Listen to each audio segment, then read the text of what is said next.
Olá, boa tarde. Seja muito bem-vindo, seja muito bem-vinda a mais uma edição, tem que botar no mudo, a mais uma edição do programa Diego de Oxóssi ao vivo, e a gente já começa no pique do giraia, como diz lá em Porto Alegre, que olha aqui o nosso vídeo do livro Desvendando Exu, vídeo promocional do livro Desvendando Exu, já começa tocando, olha a voz de Manheda falando, é sinal de que agosto vem se aproximando, e com o mês de agosto se aproximando, muita novidade chegando para todos nós. Mas antes de falar das novidades, eu quero agradecer a cada um de vocês que me assiste aqui todas as quintas-feiras, 1h da tarde, no programa Diego de Oxóssi ao vivo, pela Estação I, TV, Magia e Espiritualidade. E quero agradecer também ao querido chefe Carlos Ribeiro, que hoje está aqui nos acompanhando nesse programa, é o nosso entrevistado da semana e que veio falar sobre o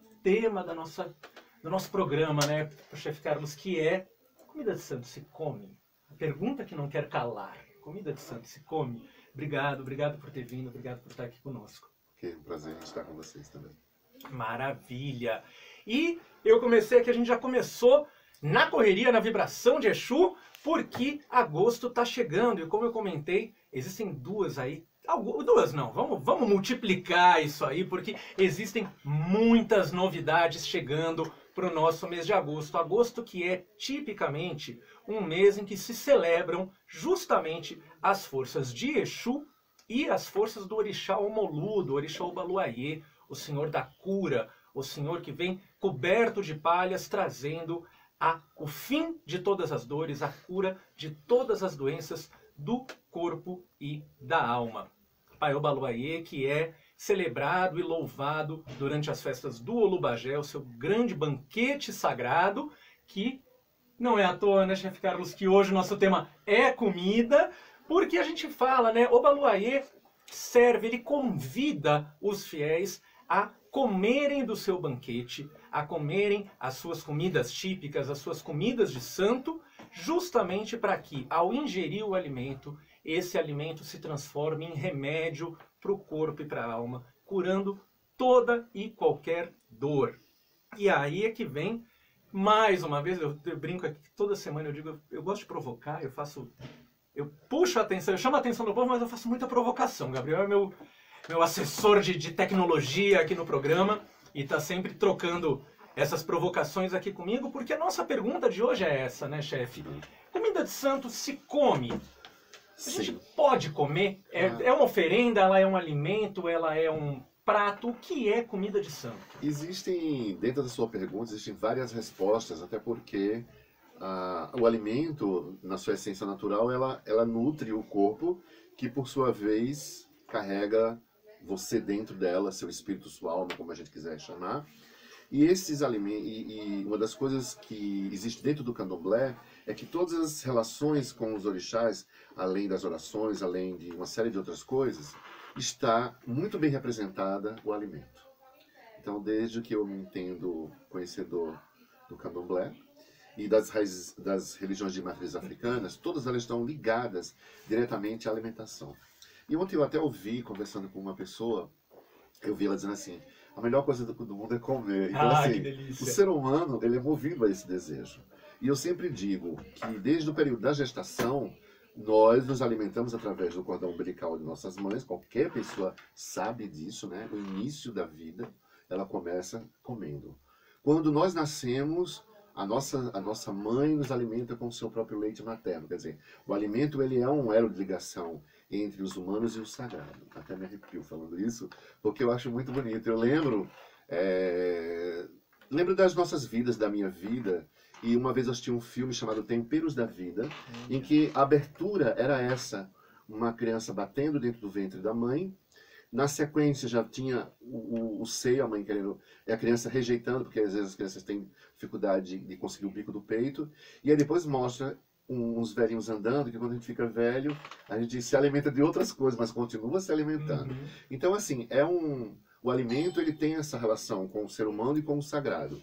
E dentro da nossa religião, e as religiões no geral, de um modo geral, o alimento também, ele traz essa aproximação e esse conforto. Então, comida de santo se come sim, porque nós entendemos que os orixás comem e gostam, têm suas preferências, e aqueles que cultuam sabem muito bem que quando a gente também quer agradar alguém humano, uma paixão, ou mesmo um almoço de gratidão, alguma coisa de gratidão, você faz com comida. Uhum. Eu lembro também de cenas da nossa infância, talvez hoje em apartamentos seja mais difícil, mas é muito comum a vizinha chegar com um prato em cima do outro. Trazendo para dar as boas-vindas. Né? E até mesmo assim, fez um bolo, fez uma canjica, uma pamonha, um peru, qualquer coisa que fez, né, um bife, um bolo, uma pipoca, ela trazia, compartilhava com ela aquele carinho e desejo de estar trazendo para ela a felicidade. E o alimento ele tem essa simbologia muito forte do agradar, da aproximação. E, inclusive nas histórias de fadas, o alimento entra como magia, né?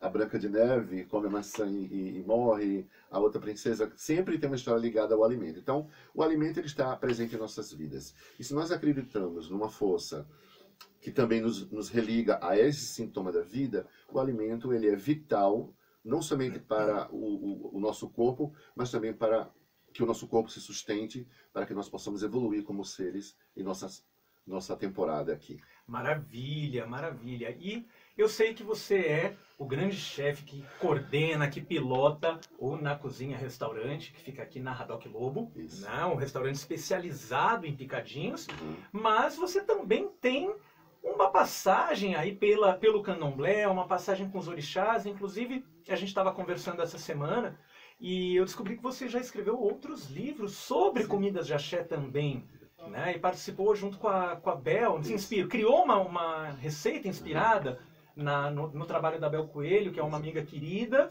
né? E que inclusive a gente tem uma grande novidade para contar sobre Chefe Carlos e Bel Coelho. Até o final do programa a gente vai contar, fica com a gente.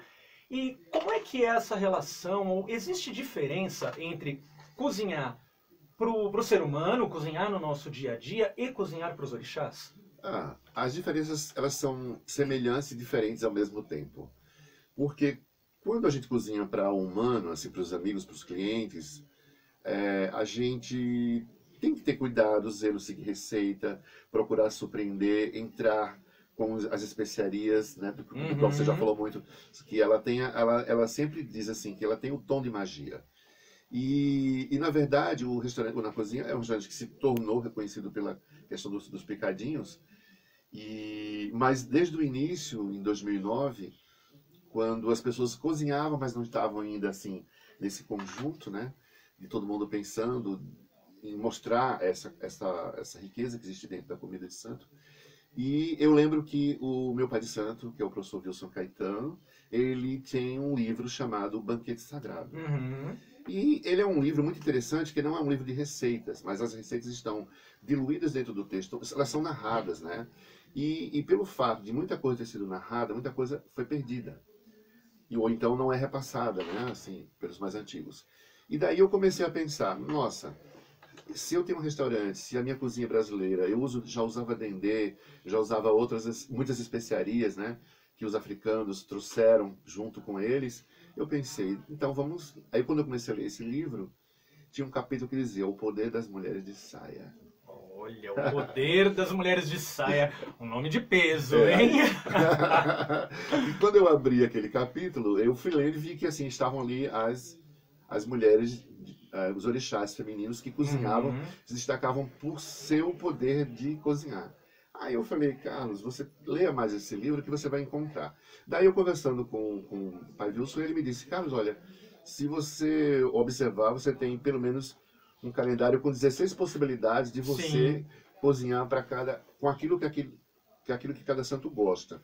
Porque algumas coisas, algumas dietas do santo, elas não são assim atrativas, digamos dizer, ao modo de você comer. Camarão seco, cebola... Aí ele falou assim, mas você tem que ter a essência disso e a partir daí você pode chegar. E eu lembro que o primeiro evento que eu fiz Na Cozinha foi o dos Ibejes. Ah, que delícia. Em 2009. Muito doce, bolo e guaraná, muito doce para você. Fiz uma vitrine belíssima, as pessoas paravam para tirar fotos. Porque tem um encantamento da pureza, né? Sim, desses orixás, da inocência das crianças, né? E aí nós fizemos um caruru, e aí ele disse, olha, no caruru das crianças, Aí ele explicou algumas curiosidades que eu achei interessante. Tem que ser servido morno, porque criança não come comida quente.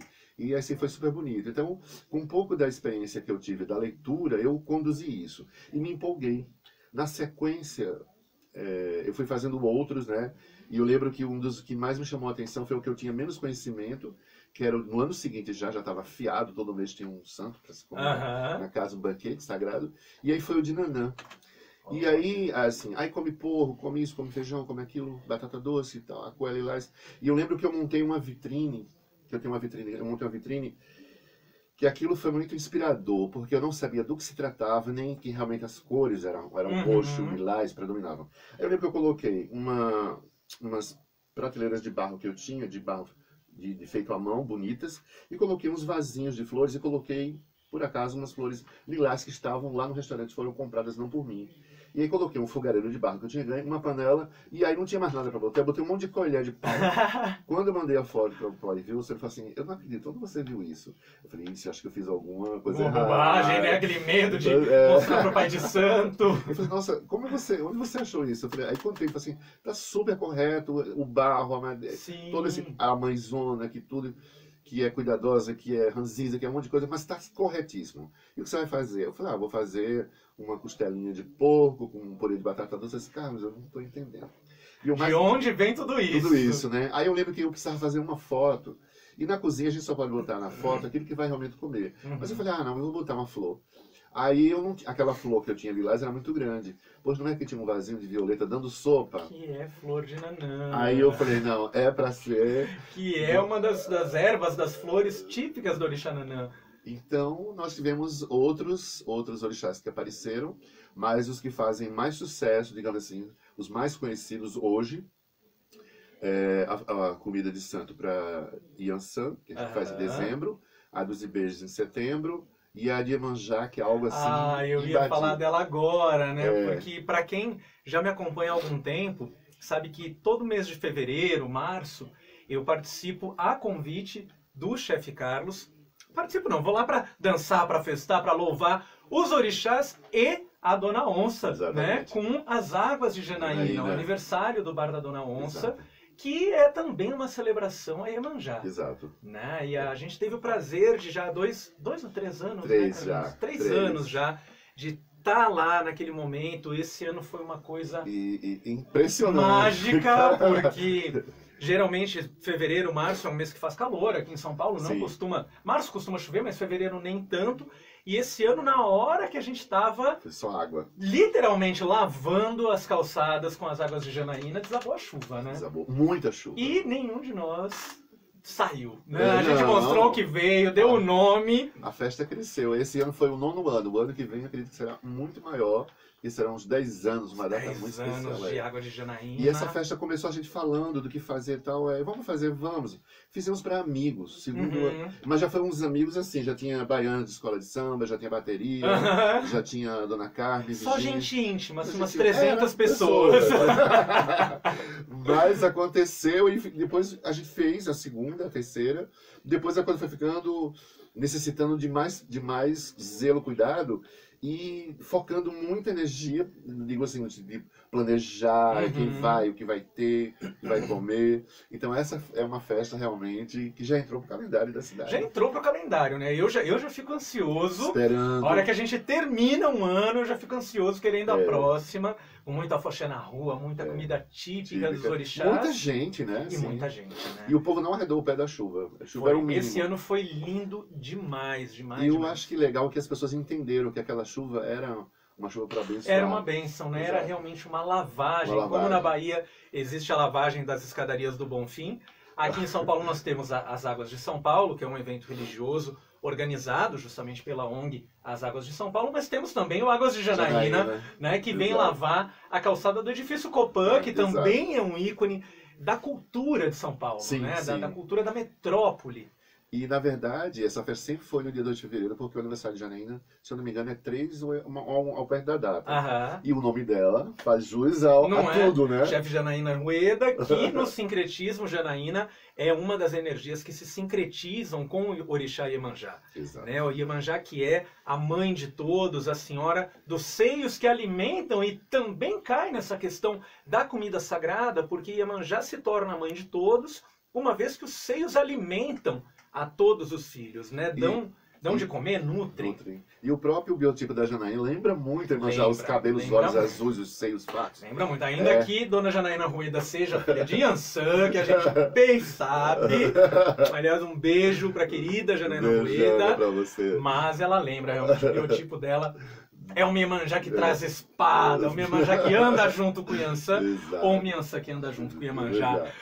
E, chefe, com tudo isso que a gente está conversando, me vem uma grande questão, né? Porque você falou que cozinhar para os orixás e cozinhar para as pessoas pode ou não ter as suas semelhanças, porque a gente pode muito bem simplesmente ir lá fazer um misto quente rapidinho, tô com fome, pegar um arroz, um feijão, fazer um mexido para matar a fome, ou pode realmente transformar isso num banquete, né? Seja para uma pessoa ou para 100, para 200, para 1 milhão de pessoas.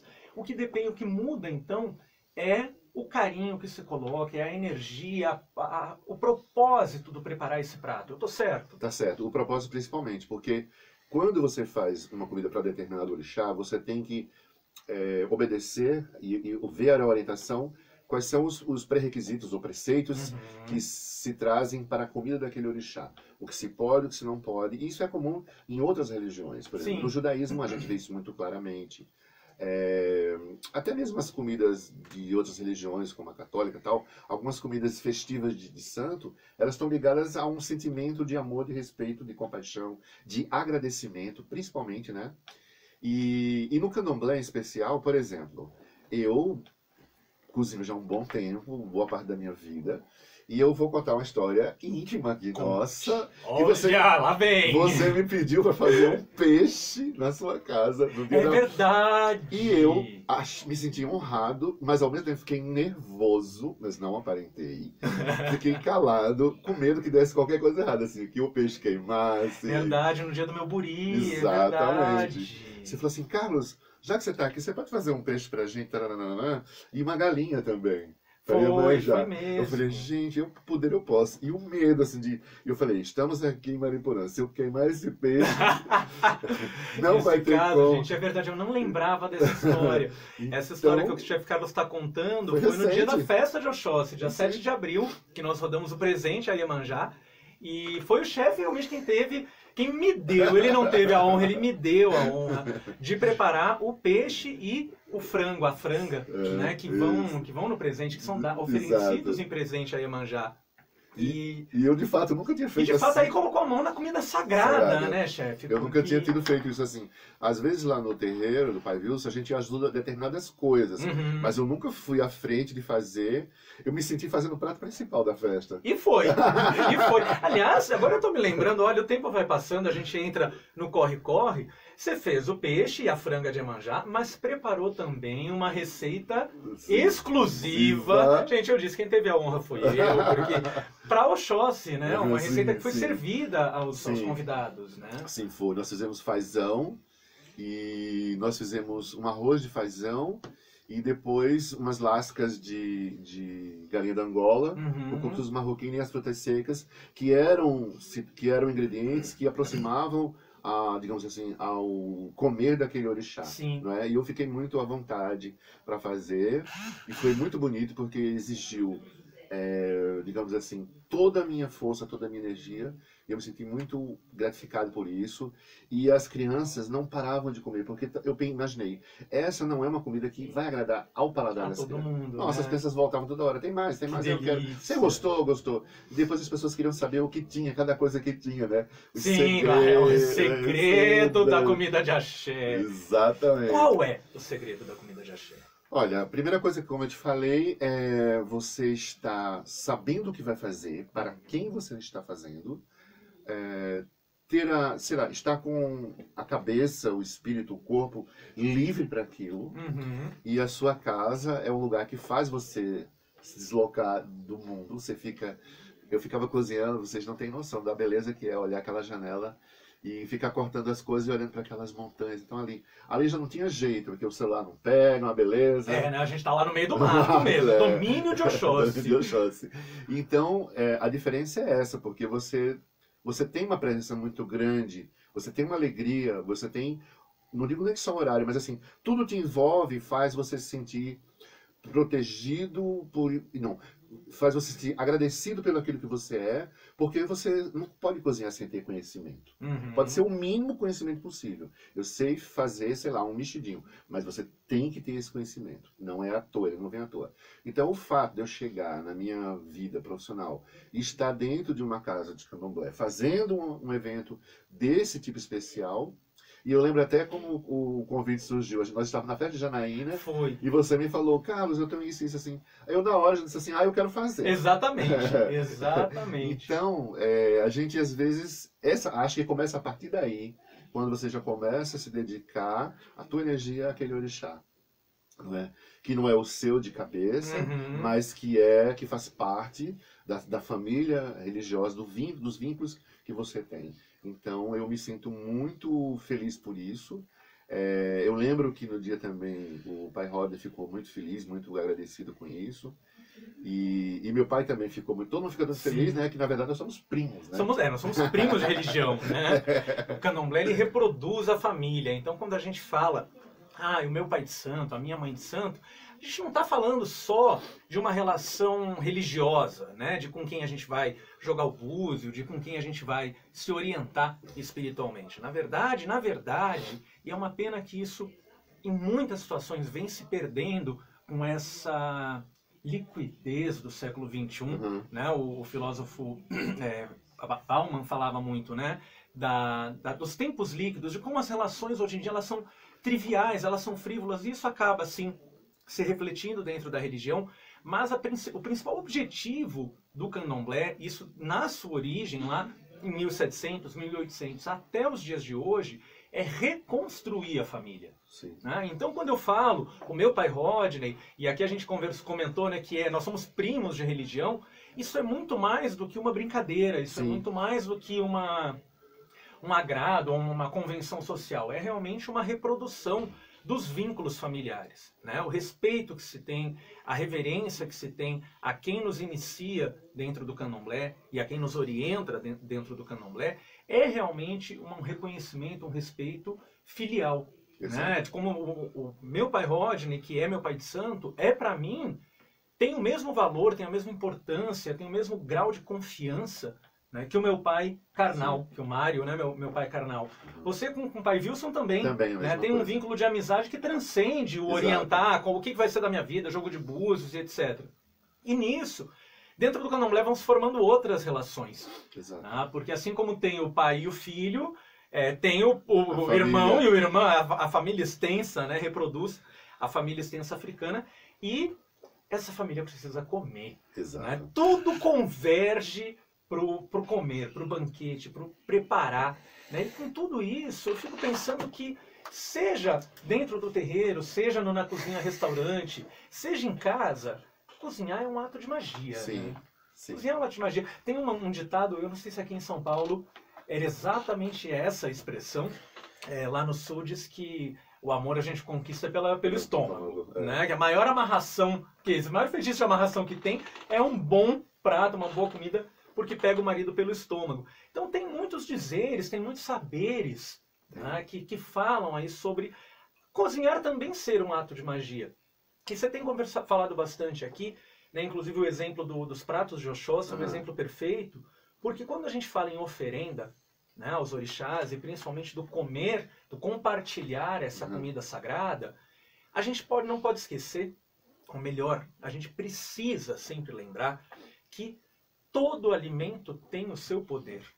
Né? E que todo alimento, assim como ele é oferecido ao orixá, essa oferenda ela só é reconhecida pelo orixá se ela for compartilhada. Então, quando eu ofereço uma farofa a Exu, por exemplo, que é o prato principal, né, o prato preferido desse orixá, eu entrego aquilo aos pés do orixá, faço as oferendas, faço as rezas, mas para que verdadeiramente essa oferenda seja recebida por ele de bom grado, eu preciso comer um pouco daquela Sim. oferenda. Né? Aham. Então, é literalmente o religar da religião. Sei. Né? Exato.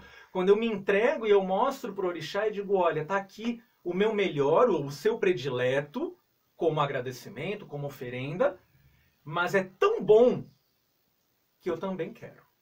Sim.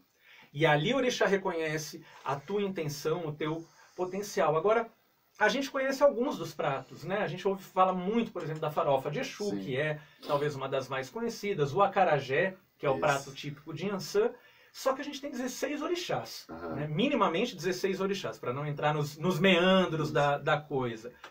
Todo orixá tem o seu prato predileto? É que nem ser humano? Tem sim.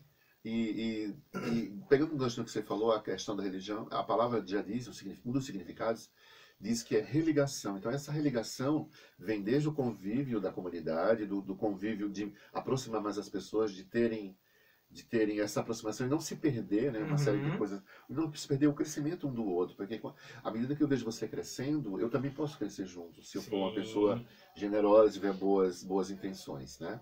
E com relação aos santos, a gente sempre ouve, né, nos registros do candomblé, nos mais antigos e nos livros já escritos, que existe predileção por algumas coisas e até algumas coisas que aquele orixá não pode comer. Então essa era a minha próxima pergunta. Né? Desculpe. Não, vamos lá, já é bom que já leu meu pensamento, olha a sintonia. E aí também, dentro das que você falou, uma coisa que é legal, quando qualquer pessoa cozinha, e que ela sabe o que ela está fazendo, eu acho importante isso, ou até mesmo ela pode sair queimando temperos e dar tudo errado, né, tadinha. Mas assim, geralmente o vizinho gosta, alguém gosta, todo mundo fica com vontade de comer aquilo que você está fazendo. Eu tenho uma farofa que eu faço lá que os vizinhos falam, eu achava que era reclamação, mas não, é elogio. Nossa, a gente fica maluco aqui, não sei o quê. Eu falei, gente, mas só tem cebola, manteiga e nada mais, e a farinha, né? Essa semana eu gravei um programa para uma emissora de TV, acho que vai passar domingo, sobre farofas. E eu fiz uma de ovo, uma de bacon, e fiz questão de fazer a de Exu, sem dizer o nome, né? Porque a emissora... sim, a gente tem que estar, infelizmente, a gente ainda tem que tomar esse cuidado. Aí eu falei assim, bom, para não ser cortada essa pauta, eu falei assim, mas eu faço questão de fazer, porque é tão fácil fazer uma farofa de dendê, né? Sim. E aí eles adoraram e cantaram, e aí depois que acabou a produção comeu, e eles ficaram, falaram assim, eu nunca comi nada assim. Eu falei, gente, mas essas pessoas não têm pai, mãe, tia que cozinha em casa. Que cozinha, né? Ave Maria. Então, tem essas predileções, e quando você se abre, você acaba gostando de outras coisas. No caso dos orixás, a gente aprende no quesito religioso que essas pessoas, esses orixás, eles têm suas predileções. Então, o Exu é a farofa, depois vem um pouco de carne, vem um pouco de pimenta. E o Exu, ele é, pelo que eu já estudei, né? Ele é o mais diferente de todos. Ele gosta exatamente de tudo. Tudo. Exu é a boca que come tudo, Exato, né? A boca que come tudo. Então, eu gosto muito, porque quando eu faço, geralmente eu sempre faço comida na segunda-feira, especialmente para ele, e eu ofereço. E é engraçado que às vezes eu falo assim, eu tenho uma certa intimidade de falar com o pensamento, eu digo assim, mas toda semana farofa não tem quem aguente, vamos botar mais uma pimenta. E essa semana eu lembro que eu tinha aí eu falei assim, a gente tem que dar para orixá ou para qualquer pessoa aquilo que a gente gosta. Exatamente. Aí eu falei, eu gosto desse queijo, aí eu tinha comprado um queijo, parti um pedaço, e aquele queijo era maravilhoso. Eu falei, mas eu vou partir com ele. Eu falei, que tamanho? O tamanho que você partiria para você. Para você, exatamente. Aí eu tava como diz ela, uma vibe de comer fruta, eu botei 2 cachos de uva e eu tinha comprado um monte de petisquinho, sabe? De croquete de carne coxinha. Eu fiz um prato e fiz a farofona. Botei, eu sempre uso aquela pimentinha bataré, né? Sim, cachaça, sim, tudo mais. Pimenta especial para Exu. E geralmente eu mastigo ela quando eu estou fazendo e fico conversando. E falo, às vezes nem conversa, às vezes o que eu penso ele já deve saber o que está se passando. E geralmente é tudo aquilo que eu como, né? E geralmente eu provo para ver se está bom. E assim, eu faço questão de fazer aquela farofa, especialmente para aquela situação. E ofereço, né? E eu sinto que aquilo é bom, sabe? Que eu estou agradando a um orixá que, assim, fisicamente a gente não vê, né? mas que você acredita nessa força, nessa Claro, energia. claro. E que a comida traz isso, porque quando a pessoa está fraquinha, doente, o que é que faz? Comida. O que é que dá a vida, né? Quando você extrapola os seus limites alimentares, o que é que acontece? Colesterol alto, uma série de coisas que te trazem. Então, a comida, ela pode trazer, pode te nutrir e pode também te trazer restrições, né? Então, por isso que é muito importante saber aquilo que se come, né? Que se come, E né? até onde pode se comer. Então, por isso que alguns orixás têm suas preferências e muitas vezes a gente, na nossa vida humana, chega a determinado tempo da vida que a gente sabe que não pode comer tudo aquilo que a gente quer. Né? Nem tudo aquilo que a gente gosta. Mas tem sim essas preferências e é gostoso saber disso, porque é uma forma de você agradar. Quando você traz uma pessoa para comer em casa, você sempre pergunta do que ela gosta, ou quando você nem pergunta, você pergunta para alguém do que ela gosta, e a comida ela traz esse poder. Uma vez eu tive que fazer uma homenagem a uma senhora, a Márica Gidali do Balé Estágio, uma história linda da minha vida. Quando eu tinha, me corte se tiver o tempo estourando assim mesmo. Não, nós estamos com tempo. Aí, quando eu tinha 20 anos, eu queria muito assistir o Balé Estágio e eu não tinha dinheiro. Aí eu pulei o muro do teatro e o guarda viu e me jogou fora. Aí a vida, os caminhos da vida são muito engraçados. Passaram 20 e tantos anos, o Balé Estágio completou 40 anos, e de quem era meu melhor amigo, o filho da Márica Gidali. Gente, olha como o mundo dá voltas, né? E o que é que eu tinha? Um restaurante. E ele falou assim, a gente quer fazer aniversário pra mamãe, mas mamãe já tá um pouco assim de idade, ela não gosta de sair, nananã. Aí eu falei assim, vamos fazer, eu já logo vou pra festa. Né? Chefe Carlos, ele é muito prático nesse sentido. Falou que tem comida boa, deixa que eu faço. Deixa que eu faço. Aí ele falou assim, mas mamãe pra sair. Eu falei assim, olha, vamos ao seguinte, vamos descobrir sua mãe, a mais que dela não era polonesa, era de húngara. A primeira bailarina. Eu pensei, bicho, é uma oportunidade que eu vou ter. Nos 20 anos do balé, eu fui jogado na rua, porque eu também infringi uma lei, né? Pulou o muro. Pulei o muro para assistir o balé. E hoje, 20 anos depois, eu recebo ela na minha cozinha para comer da minha comida. Maravilha. E aí eu conversei com a irmã dela, com o filho, a Nora e a neta, e com a irmã dela que mora em Nova York.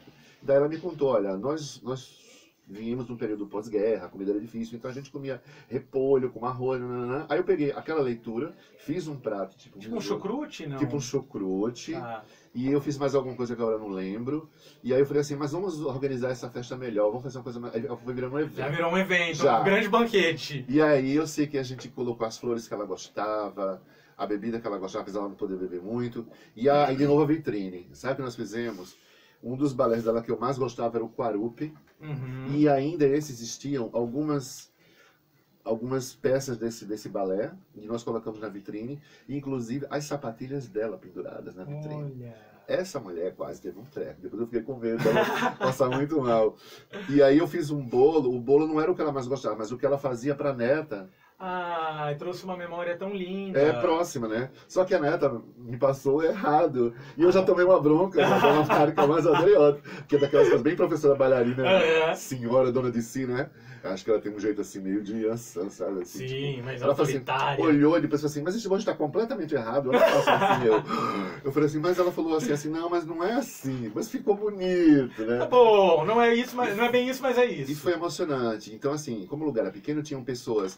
A senhorinha, que na época era uma jovem menina, que atendia os telefones, anotava numa cadernetinha, porque não tinha o telefone na mesinha emprestado. Então, assim, uma história rica, tão bonita, que eu entrei. E o que foi que me trouxe, aproximou a comida? Porque o filho dela fazia fotografia da alimentação, e eu estava numa feira de alimentação, e ele fotografava meus pratos. Aí eu começava com essa vez, meu nome é fulano de tal... Aí eu sou ex-bailarino, não sou mais bailarino, né? Falei, de onde está? Aí eu contei a história. E aí foi cultivando uma amizade, indo pra lá, comendo, né? Quando chegou essa data, eu me sinto muito privilegiado de ter feito a comida, né? E inventado, porque na verdade assim, eu saí correndo atrás das coisas.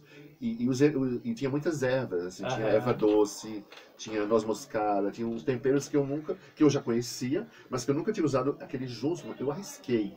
E deu certo. Eu conversei com uma senhora judia perto de casa, que ela sempre sentava no banquinho da porta do restaurante. E ela me deu mais ou menos umas dicas. Deu um caminho ali. Deu as mágicas, né? A magia. Segredo, né? Então a comida ficou incrível, maravilhosa. E esse foi um dia que eu acho que vai ficar eternamente na mente dela, né? Que maravilha. E depois eu tive que gravar um depoimento num dos vídeos lá, que eu contei a história. Né? E eu me emocionei muito, assim, eu sempre falo, quando eu não me emociono, é que a coisa não funcionou pra mim. Então eu sou movido a essa coisa da emoção, né? Acho que é dos filhos de Xangô, um pouco disso, mas mais o outro, o meu toque seria Oxum, né? Oxum, que é o que chora. que também é a grande cozinheira dos orixás, exatamente. Né? Oxum que é a dona do doce, né? Xangô é o glutão. Exato. Para usar o português bem claro, Xangô é o glutão. É. Mas Oxum é aquela que encanta com o alimento, né? É.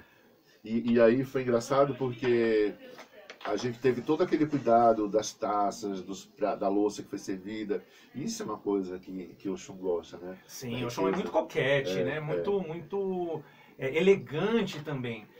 Então, respondendo um pouco do que você me perguntou, porque eu já fui para várias comidas, né? É difícil eu não falar de uma coisa só, mas a comida traz essas possibilidades de aproximação, de gratidão, de você viu o que eu quis saber fazer, né? O que aproximava a vida dela, de quando ela migrou para o Brasil, as origens dela. E ela ficou muito emocionada, né? E quem veio também, porque também não sabia daquilo e passou a saber. E a netinha pequena, que agora já está com seus 20 e poucos anos, né? Passou a receita, um pouco ao modo dela, né? Como ela entendia também. Mas, no fim, surgiu uma outra receita dentro daquele ato de amor. Então, se fala muito dessa questão do ato de amor, e é mesmo, porque você, tirando as histórias que põem veneno na comida para matar alguém, não é? Que muitas vezes é o inverso do amor, né? Porque acabou o amor virar ódio e aí ó, mete um veneno lá. Então a comida está presente nisso e a comida de santo que se come é justamente isso. Porque a maioria das comidas que a gente fala são aquelas que se tornaram conhecidas ou populares no Brasil. Umas mais e outras menos. Como o manjá de coco, né? Como a feijoada que se faz para Ogum. Sim. Mas que outros orixás também podem comer embutidos e feijão. O milho, que a gente tem muito popular no Brasil, as comidas de milho, né? E tantas outras, a pipoca, que eu falo assim, mas a pipoca, né? Porque entre os meus escritos aparece a pipoca, sim. A pipoca tem um significado, né? Para o Baluaê e os doces para as crianças. Então, assim, a vida do ser humano está ligada à alimentação. E o candomblé, por sua vez, ele destaca talvez até um pouco mais do que em outras religiões de matrizes diferenciadas. Eu digo sempre, quando me perguntam, né, sobre as oferendas do candomblé, eu sempre digo que o candomblé ele é, por excelência, uma religião alimentar. Sim. Né? O orixá ele não recebe nada que não seja alimento como oferenda, né? Seja vegetal ou animal, porque isso é uma coisa que é importante a gente lembrar, que todo animal, não é segredo para ninguém, que uma das práticas religiosas do candomblé é o sacrifício animal. Sim. Né? Mas que esse animal oferecido em sacrifício, ele também se torna alimento de deuses e homens. Sim. Né? Porque aquela carne ela é preparada, ela é cozida, assada, frita, para que os homens compartilhem dessa força. Né? Assim como as ervas, assim como os grãos, assim como todas as comidas. Exato. Né? E com tudo isso, chefe, eu quero te perguntar sobre a nossa grande novidade. Eu quero que você fale um pouco pra gente, porque para quem ainda não sabe, o chefe Carlos, além de todo esse expertise na cozinha dos homens e dos deuses, também é um excelente escritor e vai lançar o seu novo livro, Comida de Santo que se Come, no próximo mês de agosto, agora, daqui 20 dias, eu acho, né? Em 20 dias, o livro Comida de Santo que se Come, que já está em pré-venda. Depois eu vou deixar aqui o site para quem quiser conhecer um pouquinho mais do livro, né, da editora Arolê Cultural. E vai ter um grande evento, uma grande atividade cultural, gastronômica durante a Bienal do Livro para lançar. Então eu queria que você nos contasse um pouco mais do que é trazer toda essa experiência das cozinhas de candomblé, das cozinhas de axé e das cozinhas do mundo, porque o chefe Carlos é internacional, para um livro transformar isso tudo e responder a essa grande pergunta, né? Comida de santo se come? Sim, e foi uma forma de... Quando o Pai Wilson lançou o seu livro do Banquete Sagrado, a partir desse momento, ele sempre vem aqui a São Paulo me visitar e sempre vai ao restaurante. Ficamos alguns dias, algumas horas juntos. E essa história começou a ruminar no sentido de a gente dizer assim, mas por que a gente não vai escrever sobre isso, né? E, coincidentemente, o Pai Wilson, ele é professor da Universidade Federal da Bahia e dá aula sobre história da alimentação africana no Brasil. E aí juntou todo o conhecimento, né, e a fome com vontade de comer. E eu lembro que nesse dia até ele queimou a boca, porque a gente fez um bolinho de feijoada. E eu não avisei. E eu não avisei. Aí quando você estoura, sai aquela fumacinha, né? Então aí o livro já começou queimando a Já boca. começou queimando a boca, E né? aí nós começamos a amadurecer a ideia, ela foi crescendo. E aí depois eu fui buscando, porque chegou a hora que também você não pode ficar incomodando a pessoa, né? Porque Claro. tem os afazeres. E aí eu fui vendo várias situações.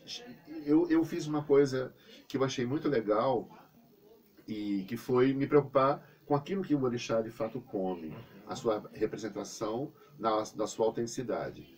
E aí eu tinha aí os 16 orixás e na sequência eu tinha as comidas afro-brasileiras. E foi muito legal. Quando eu passei para o meu editor, e eu expliquei o que eu achei que eu devia explicar, e ele montou de um jeito tão bonito É mesmo. que eu me emocionei. Porque ele pegou, ele acabou com a história dos afros, e ele aproveitou todas as receitas que existiam e saiu distribuindo de acordo com aquilo que cada orixá tinha. Eu fiquei muito Que fantástico. Que eram dois blocos de conteúdo, virou um bloco só. Um bloco só e de uma forma incrível, né? Eu nem sei como agradecer a ele não sabe disso ainda, né? E eu achei isso muito legal, porque eu falei, nossa, quando eu fui ler depois, né, sobre isso, eu vi, nossa, mas ele conseguiu... Eu falei, onde é que estão as outras receitas? Eu fui vendo, nossa, elas estão distribuídas aqui ao longo do livro, então, né? o Comida de Santo que se Come, ele é justamente um convite a comer com o santo, é isso? A comer com o santo. E aquilo que você já come no seu cotidiano. Porque muitas vezes assim, mas será que eu vou conseguir comer uma comida assim, um assado? E as comidas que estão lá não são as comidas, digamos assim, de preceito votivas, no sentido religioso. Não são os preparos de candomblé, que somente alguém de candomblé poderia preparar. Não são. São comidas que se come também, não é? E que aquilo representa também as escolhas de ingredientes específicos para aquele orixá. Que legal. Então, nós temos assim uma infinidade, né? O Brasil é movido a isso. Aí pensa assim, a comida baiana? Não, é a comida brasileira. Né? Então, aí começa a se ouvir tantas coisas que tem aquela característica. E no fim você vê que as ervas, os temperos são utilizados em todas as receitas mundialmente se falando. E eu imagino, uma vez eu estava lendo um livro de receitas do meu avô, que tinha assim, alguns ingredientes muito restritos. Aí se eu pensar, em 1934, você não tinha nem fermento em pó, então meu avô escreve uma receita de fermento em pó. Ele criou a receita, ele escreveu a receita para fazer fermento. Olha que legal! E tinha as medidas, aí eu mostrei isso uma vez para um amigo meu, ele falou assim, nossa, escreve açúcar com 2 S, não sei o que, é tão indiferente. Meu avô morreu em 34. Né? Nossa, e ele escreveu, e todo mundo tem um caderno da vovó, eu tenho o do vovô. O do vovô. E eu achei legal porque eu falei assim, mas só tem pimenta do reino, vinagre, não tinha louro. Uma comida simples, né? E repetia sempre isso. E aí foi quando eu me questionei no candomblé, porque a gente tem muito camarão seco, cebola... porque o tempero básico do candomblé vai ser o camarão seco, a cebola e o sal. O sal, né? exatamente. E aí eu fiz esse link, né, de situações, e aí depois a gente vai vendo os ajustes, né? Quando aparecem os acarajés recheados, quando já aparecem os manjares com ameixa, né? E, por exemplo, para os árabes eles acham meio que heresia, porque eles têm um prato, um doce chamado malabi, que é um encanto que é feito com damasco, ou geleia de damasco, a mesma base do manjar, mas só que coloca água de laranjeiras, coloca uma resina de uma árvore, que agora eu não me recordo, e aqui no Brasil a gente já tacou ameixa em tudo. Foi uma substituição talvez da fruta seca, sim, não é? Sim. E é um prato realmente de origem do Oriente Médio que está ligado aos povos africanos, né? E eu me lembro também muito quando eu comecei a estudar, nós começamos a estudar, todos nós, a história do caminho marítimo para as Índias, que se fala muito disso, né? Que e aí faziam todo o tráfico de especiarias e de joias e metais, do né? quanto isso é importante. Então, às vezes, nessas viagens, essas trocas de lugares, as modificações vão acontecendo de acordo com as correntes migratórias. Né? Eu tive uma professora que me ensinou muito, né? Na época eu nem sonhava em cozinhar. Foi no meu primeiro ano de faculdade, eu fiz comunicação. Era a professora Luz Ramalho. Ela escreveu um livro chamado Sobre o Judaísmo na Paraíba. E ela conta a chegada dos primeiros judeus desde da capitanias hereditárias. De João Pessoa, eles partem para Campina Grande, de Campina Grande para Recife, de Recife fundam a primeira sinagoga, né, do Brasil, e de lá boa parte vai para os Estados Unidos. E aí, por que no Nordeste, nas festas se come tanta canela, cravo, Sim. porque esse povo esquisito, trouxeram essas coisas, né? E eles migravam para o sertão. Então no sertão tem muita coisa feita assim, de origem realmente judaica, dos judeus, tanto os askenazis como os sefaradis, que eram os judeus que trabalhavam muito com as especiarias, né? Que são os judeus egípcios. Então, isso se propagou no Brasil. Aí depois já vieram os africanos. E aí foi aumentando cada vez mais, né? As possibilidades. E a cozinha é isso, é você conhecer e saber utilizar os ingredientes. Combinar os ingredientes, né? Mais do que saber o sabor de cada um, é saber como é que um mais o outro no que é que vai resultar. Ontem mesmo eu fui dormir um pouco tarde, eu estava conversando com uma aluna minha, e eu dei muita corda para ela, é a Núbia, um beijo para ela. E a Núbia, ela é muito curiosa e corajosa. Ela fala, chefe, posso? Eu falo, não, Núbia, não vai bater. Ela fala assim, aí eu falo, quer saber, eu vou deixar essa menina fazer. Porque aí ela vai aí fala, faça e me conte. Claro. E ela gosta de arriscar. Então, as pessoas quando arriscam, elas passam a ter outras combinações que a gente... Por exemplo, às vezes até pode dar certo. Pode dar certo. Ou não, mas a gente vai ficar... Normalmente a gente já tem alguma experiência no assunto, sabe o que normalmente vai ou não vai dar certo. Mas o arriscar também nos dá essa liberdade de experimentar um novo sabor. Né? E a pessoa sendo jovem, ela não tem esse medo, ou talvez essa restrição de usar determinados ingredientes para embelezar ou para trazer um sabor para aquele prato. Então, eu acho isso muito bacana. E foi por isso que me motivou a escrever aquilo que é possível escrever, né? Porque a história é muito extensa, não cabe. Então, eu fiz até porque ninguém nunca é autor de tudo, né? Na vida, porque a vida é infinita. Eu lembro disso quando eu oriento o TCC. Eu falo para os alunos, eles tentam colocar o mundo ali dentro. Eu falo, gente, isso aqui é o primeiro trabalho de vocês acadêmicos. Se vocês forem fazer uma pós, lato sensu, um mestrado, um doutorado, pós-doutorado, nem vai caber aqui. Nem vai caber tudo que tem que ser dito, né? Então, façam bem feito, né? E a gente sempre procura fazer com que aquele bloco de conhecimentos se torne um registro para justamente na posteridade não se perca, né? E que as pessoas tenham isso, porque para mim o livro sempre foi uma riqueza e um tesouro. E assim como comer nunca se come, a gente até come sozinho, mas é sempre mais gostoso comer a 2, a 3, a 4. E compartilhar. Né? O compartilhar é o que dá realmente o sabor, a magia do alimentar. Né? O Comida de Santo que se come também tem algumas participações especiais. Né? O seu pai de santo, o primeiro deles, que é o professor Wilson Caetano, escreve o primeiro capítulo do livro. Exato, né? Escreve o primeiro capítulo do livro, que é toda a abertura, que fala sobre a parte, digamos assim, a parte não só religiosa, porque ele não é um livro religioso, é um livro de questões mais antropológicas, e que se concentra nessa religião especificamente, né? E depois, todo o tempo da busca das receitas, eu sempre consultava ele, conversava com outras pessoas também. Por exemplo, tem uma cozinheira lá na Bahia que eu gosto muito, eu chamo ela Dona Mariquita. Dona Mariquita é o nome do lugar. É a Leila, né? A Leila, ela é uma pessoa que ela faz essa comida, não é? Ela não é de candomblé, ela faz uma comida ritualística, mas ela quer preservar isso, né? Então tem também a chefe Teresa Paim, que é minha irmã de santa, da mesma casa que eu pertenço. Então todas essas mulheres de saia... Essas mulheres de saia, detentoras do poder da colher, elas, como é que se diz? Elas me motivaram a fazer isso. E também a Bel Coelho, que é uma cozinheira muito bacana, ela vem se dedicando também à comida de santo há um bom tempo, e ela é uma das pessoas que fará uma parte da apresentação do nosso livro. Então, o professor Wilson Caetano escreve o primeiro capítulo, Bel Coelho, eu falei que a gente tinha uma novidade, gente.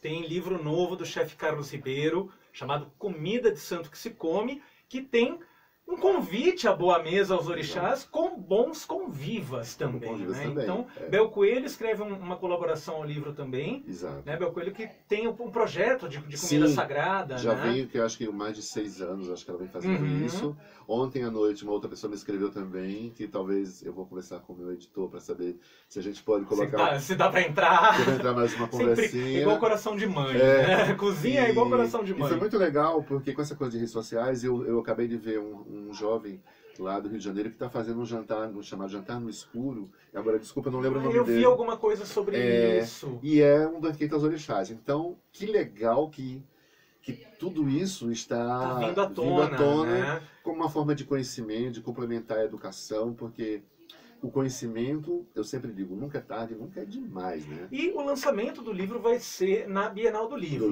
Né? Você tinha me passado antes, que é no dia 12, no sábado. Às 16 horas. 16 horas.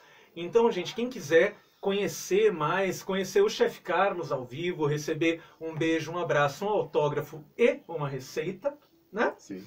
Uma receita especial do Chefe Carlos. O livro Comida de Santo que se Come, que é, então, como o próprio chefe nos contou aqui, uma reunião de receitas para fazer em casa e que agradam aos orixás, vai ser lançado na Bienal do Livro de São Paulo, agora no próximo mês de agosto, daqui 20 dias, dia 12, né? 12. Dia 12 de agosto, às 16 horas? 16 horas. 12 de agosto, às 16 horas, na Bienal do Livro, Comida de Santo que se Come, lançamento oficial do Chefe Carlos com seus convivas de boa mesa, pela editora Arolê Cultural.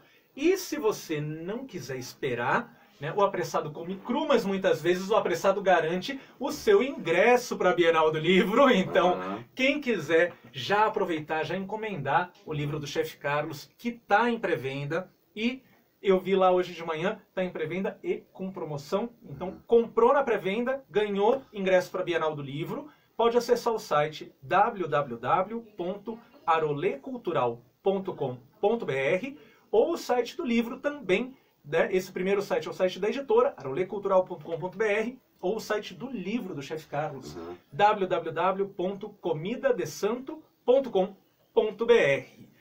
Então fica o nosso convite a comerem da comida do santo e trazerem o santo para comer a comida dos homens nesse grande banquete. Chefe, a gente está chegando ao final do nosso programa. Eu vou pedir para você deixar o seu contato, deixar o nome do restaurante Na Cozinha, o endereço, quem quiser conhecer.